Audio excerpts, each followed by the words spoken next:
Berawal di New York, terlihat seorang gembong narkoba asal Korea Utara bernama Jang Myeong-jung yang sedang menghabisi seorang gangster yang telah berkhianat.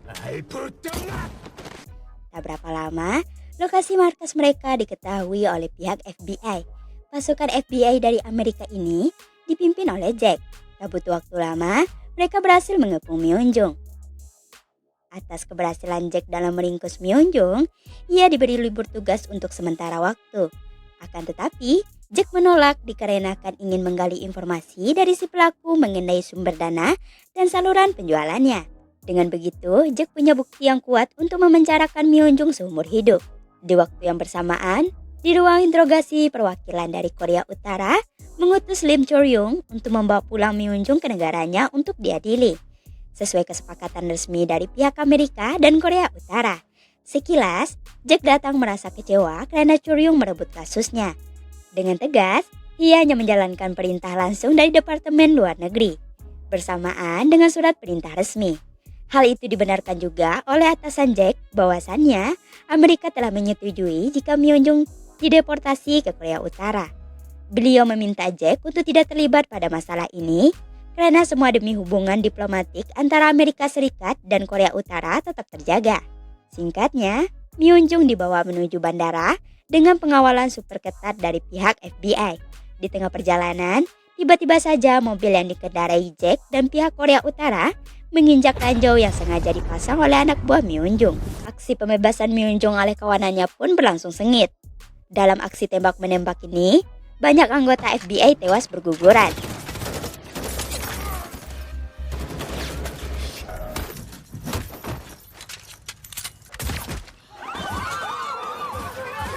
Sekilas, Myeong-jung berhasil dibebaskan dan dibawa kabur oleh pasukannya. Namun sebelum itu, mereka telah lebih dulu memasang perangkap bom yang dimana berhasil menewaskan salah satu laboratorium.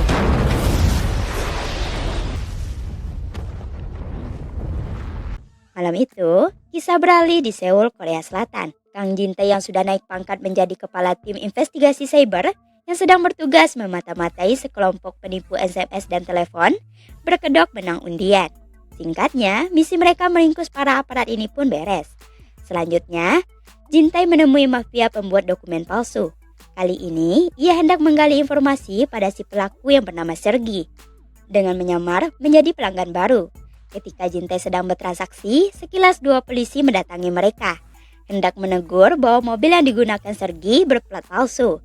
Jin-tae memberi pemahaman dengan berbisik bahwa ia adalah polisi. Namun dua polisi ini tak juga paham. Karena kesal, Jin-tae membongkar identitasnya hingga diketahui juga oleh Sergi. Mendengar hal itu, ia pun bergegas kabur. Tak ingin ketinggalan jejak, Jin-tae pun mengikutinya. Kejar-kejaran pun tak terhindarkan. Meski Jin-tae telah berusaha untuk mencegah si pelaku, akan tetapi ia tetap saja berhasil lolos. Di akhir pengejaran, bisa-bisanya Jin-tae baru menyadari rasa sakit setelah mengalami tembakan di perutnya. Keesokannya, bertepat di Pyongyang, Korea Utara, terlihat tentara memberikan penghormatan terakhir atas gugurnya perwira yang tewas dalam baku tembak di Amerika Serikat. Lim Chol-yung, seorang tentara elit Korea Utara, mendapat misi rahasia dari atasannya untuk mengejar Myeong-jung. Diketahui, ia adalah mantan anggota tentara Korea Utara yang menjadi buronan karena menjual obat-obatan terlarang. Tak hanya itu, Myeong-jung juga membawa kabur uang negara senilai $1 miliar.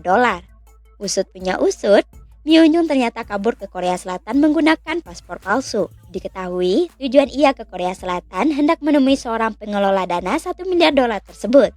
Tak hanya itu, Myeong-jung didampingi oleh Kim Chul-soo. Ia juga turut menjadi penanggung jawab atas proyek obat-obatan terlarang di Laboratorium Penelitian 915. Maka dari itu, Chol-yung diperintahkan terbang ke Korea Selatan untuk menangkap si pengelola dana dan Myeong-jung, sekaligus membawa kembali uang $1 miliar yang telah dicuri. Beralih ke Myeong-jung yang telah berada di Korea Selatan, tampak ia mengunjungi pabrik pembuatan obat-obatan terlarang yang dikelolanya. Berpindah ke rumah Jin-tae dengan suasana makan malam yang ditemani oleh istrinya, putri sematawayang mereka yaitu Yuna, dan sosok cantik adik ipar Jin-tae yang bernama Min-young. Chol-yung pun mencoba mencari tahu keberadaan Myeong-jung di Korea dengan meminta bantuan pada pemerintah Korea Selatan. Diketahui bahwa Choryong membutuhkan partner dari tim investigasi cyber untuk membantunya dalam misi ini. Permintaan Choryong pun dipenuhi. Dalam misinya itu, Choryong dibantu oleh kepala tim cyber yaitu Jin Tae untuk membantunya menyelidiki keberadaan Myeonjong. Di lain tempat, Jin Tae mencoba membujuk sang istri agar mengizinkannya membantu Choryong di Korea Selatan. Namun sayang, kejadian buruk yang pernah dialami keluarga Jin Tae terdahulu membuat istrinya bersikeras tak menyetujui keterlibatannya itu. Akan tetapi, berbeda dengan Mingyong yang tampak antusias mendengar Choryong kembali ke Korea Selatan. Ia beranggapan kalau ini kesempatan emas untuk PDKT lagi dengan pujaan hatinya. Tak hanya itu, Mingyong diam-diam nekat mencuri uang milik kakaknya hanya untuk beli skincare dan baju baru. Di waktu yang bersamaan, tiba-tiba Jin Tae masuk ke kamar. Mingyong yang bersembunyi pun menguping pembicaraan Jin Tae dengan atasannya bahwa kakak iparnya ini diam-diam setuju membantu Choryong tanpa sepengetahuan sang istri. Mendengar hal itu, Mingyong memergoki dan memeras uang Jin Tae sebagai uang tutup mulut. Jika tidak, ia mengancam akan melaporkan kepada sang kakak. Tak mau hal buruk terjadi, Jin Tae pun menuruti keinginan Mingyong. Siangnya, Choryong pun sampai di Korea Selatan. Ia turut disambut hangat oleh Jin Tae selayaknya sahabat yang sudah lama tidak bertemu. Keduanya pun lanjut makan siang di sebuah restoran. Namun, di balik pertemuan ini, mereka sedang dibuntuti oleh Interpol Korea Selatan. Terungkap sebelumnya, ternyata Jin Tae sudah diperingati oleh kepala Interpol Korea Selatan untuk menyelidiki dan menggali informasi, sekaligus melaporkan tujuan Choryong ke Korea Selatan untuk menangkap gembong narkoba atau ada hal lain. Sekilas, Choryong menyadari bahwa dirinya sekarang sedang dimata-matai dan diawasi. Choryong akhirnya memutuskan cabut dari restoran. Choryong dan Jin Tae memulai pencarian dengan menunjukkan sebuah foto yang teridentifikasi ada tato cicak yang memungkinkan menjual obat-obatan terlarang untuk mendanai rencana kabur mereka dan menelusuri obat terlarang yang didistribusikan di Korea Selatan. Jin Tae meminta bantuan kawan-kawannya di tim cyber untuk memeriksa asal-muasal obat terlarang berjenis baru tersebut. Dengan cepat, tim cyber berhasil menemukan orang yang mengantar obat-obatan terlarang itu. Tak butuh waktu lama, Jin Tae berhasil mengamankan obat terlarang tersebut. Mereka pun bergegas menghampiri tempat para pengantar obat berada. Awalnya, para pengantar yang memang anggota mafia tersebut enggan menyebutkan siapa yang memasok obat-obatan terlarang pada mereka.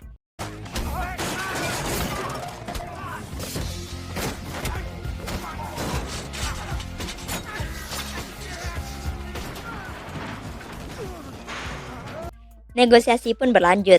Dengan sedikit ancaman, para mafia itu takluk di tangan Choryong dan Jin Tae. Mereka bersedia membantu Choryong dan Jin Tae untuk menangkap Myeonjong karena anak buahnya akan datang untuk mengambil uang. Benar saja, mereka pun datang. Choryong dan Jin Tae pun bersembunyi. Namun tak lama mereka keluar untuk menyergap anak buah Myeonjong. Menyadari kehadiran Choryong, mereka langsung melarikan diri. Beruntungnya, Choryong berhasil menangkap salah satu anak buah Myeonjong yang terkapar setelah jatuh dari atap. Ia lalu dibawa ke rumah sakit untuk dirawat. Akan tetapi, si pelaku tak bisa dimintai keterangan karena mengalami koma.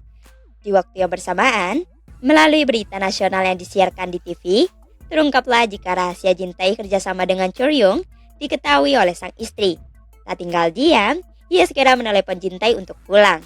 Setibanya di rumah, mereka berdua pun diomeli habis-habisan. Mingyong dan Yuna yang tak tega jika Jin Tae dan Choryong dimarahi, mereka membujuk sang ibu untuk memaafkan dan mengizinkan Choryong untuk menginap hingga tugasnya selesai. Dengan berat hati, ia pun mengizinkannya. Namun di waktu yang bersamaan, pengintaian pada Choryong masih berlanjut oleh Interpol Korea Selatan. Di sisi lain, kabar mengenai tertangkapnya salah satu anak buahnya oleh Choryong telah diketahui oleh Myeonjong. Sekarang ia merencanakan siasat untuk melawan balik. Hari berikutnya, mereka kembali ke rumah sakit untuk menginterogasi pelaku yang telah siuman. Baru saja akan menginterogasi, Choryong dan Jin Tae dihalangi oleh Jack. Faktanya, ia ditugaskan ke Korea Selatan untuk menangkap Myeonjong yang juga menjadi buronan FBI. Tapi di sini mereka malah saling menyalahkan satu sama lain atas kaburnya Myeonjong di Amerika. Choryong dan Jin Tae kemudian mencari cara lain agar mereka bisa menemukan Myeonjong. Mereka mencoba mencari tahu pabrik pembuatan obat-obatan yang dikelolanya. Melalui bantuan penyelidikan bersama tim cyber, mereka berhasil menemukan lokasi pabrik itu. Churyong dan Jintae pun langsung pergi menuju ke sana. Sementara itu, Jack sengaja membiarkan anak buah Myunjung kabur dari rumah sakit agar ia bisa melacak keberadaannya. Jack mengikuti anak buah Myunjung tersebut sampai ke pabrik yang juga dituju oleh Churyong dan Jintae. Tak berapa lama, pasukan FBI turut hadir mengepung lokasi TKP. Tak disangka, gerak-gerik mereka sudah terbaca oleh Myunjung. Alhasil, ia sudah lebih dulu kabur dan malah memasang bom di dalam pabrik yang siap diledakkan. Churyong, Jintae, dan Jack yang berada di lokasi yang sama hampir tewas karena bom yang diledakkan anak buah Myunjung. Pasukan yang dibawa Jack pun turut tewas terbakar. Sekilas, Jack menuduh Churyong adalah pengkhianat. Sebagai penengah, Jintae mengajak keduanya membahas masalah ini dengan kepala dingin. Di sini, Churyong buka suara jika Myunjung adalah seniornya di kemiliteran Korea Utara. Tak hanya itu, sekarang ia menjadi buronan Korea Utara karena telah menggelapkan dana negara senilai 1 miliar US dollar. Lain dengan Jack yang mendapat informasi dari rekannya yang bernama Aldolf, diketahui ia adalah anak buah Michael Jo, di mana Michael ini ada keterlibatan juga dalam mendanai Myunjung di Korea Selatan. Diketahui Michael mengkhianati Myunjung. Dia mencuri semua uangnya. Jadi Myunjung sedang mencari uang tersebut dengan bantuan tentara bayaran untuk menemaninya. Jintae menambahkan bahwa ia mengetahui pelaku yang juga bekerja sama dengan Myunjung dalam memalsukan dokumen di Korea Selatan. Ia adalah Sergi. Dapat dipastikan Sergi menyimpan nomor ponsel dari Myunjung. Dengan begitu mereka bisa melacak nomornya. Karena tak punya pilihan lain namun dengan tujuan yang sama, Jintae mengajak Churyong dan Jack untuk bekerja sama menangkap Myunjung. Kali ini, momen lucu cinta segitiga terjadi di sini. 어디? 일 없습니다. 일로 와서 이거 앉아.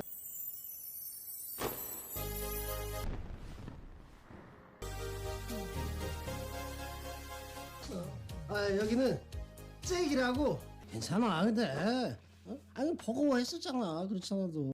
Pengintaian ke apartemen Sergi pun dimulai. Diketahui Sergi memiliki pacar Rusia bernama Natasha. Berjam-jam lamanya mereka tak kunjung menemukan sosok Sergi. Ketika makan malam, tampak pergerakan dari Natasha yang keluar dari apartemen menuju minimarket.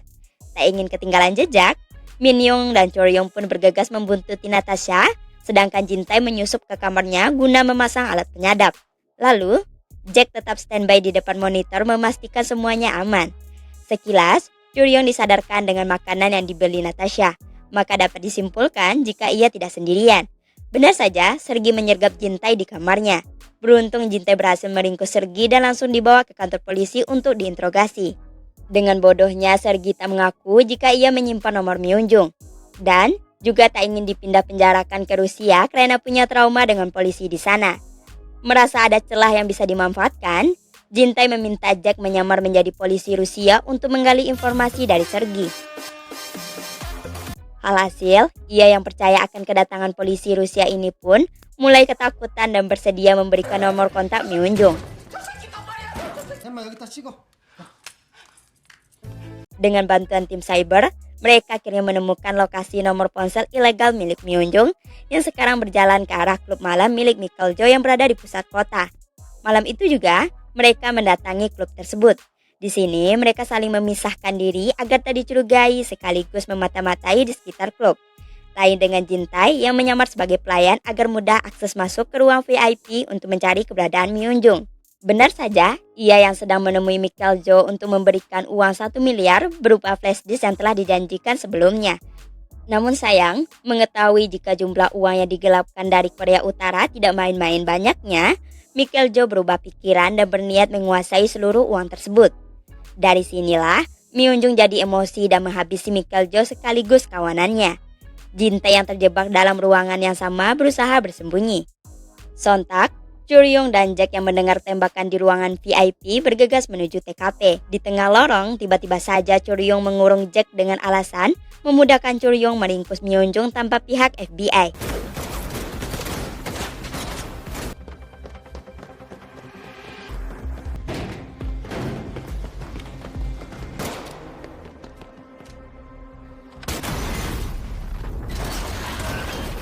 Tak Tak hanya itu, dalam proses pengejaran, Jintae pun ikut diborgol oleh Choryong.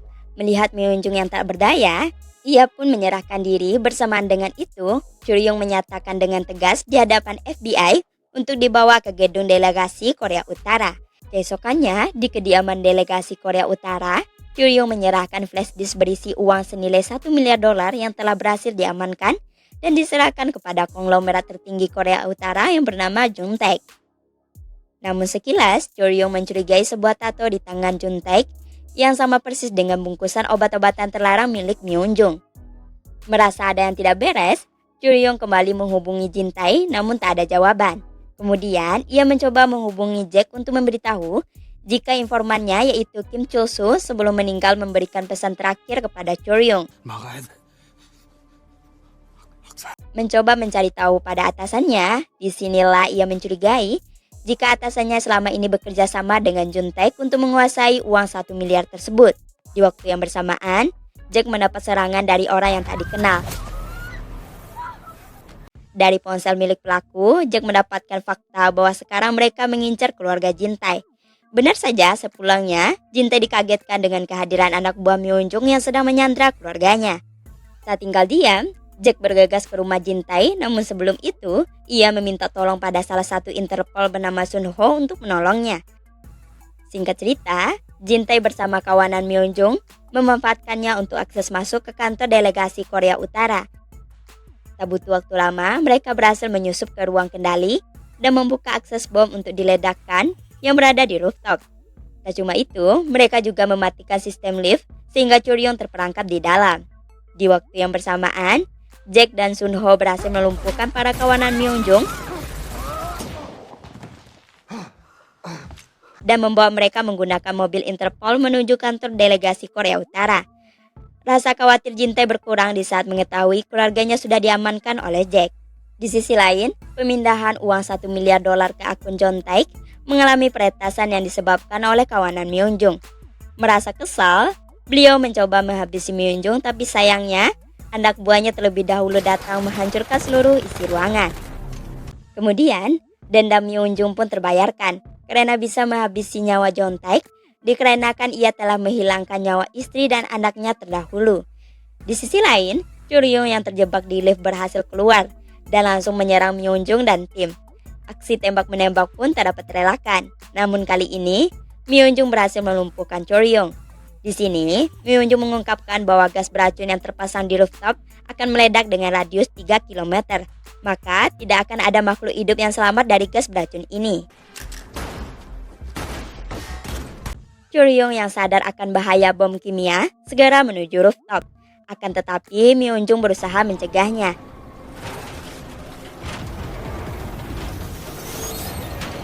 Sementara Jintae dengan tenaga tersisa mencoba menghabisi anak buah Myeonjung. Jintae yang berhasil berada di rooftop mencoba menghentikan bom tersebut dengan meminta bantuan Jack. Ia menyimpulkan bahwa untuk menonaktifkan bom tersebut butuh sebuah kunci. Waktu terus berjalan, Jintae meminta Choryong untuk merebut kunci dari tangan Myeonjung. Karena tak ingin memberikan kuncinya, ia memilih mengakhiri hidup dengan melompat. Choryong maupun Jintae pun pasrah karena timer pada bom ini hanya tersisa beberapa detik lagi. Akan tetapi, Jack yang berada di lokasi mengambil kunci itu dari tangan Myeonjung dan membawanya menggunakan drone. Kesedihan Jintae pun terbayar. Dengan cepat, Choryong lari ke arah bom dan menghentikannya.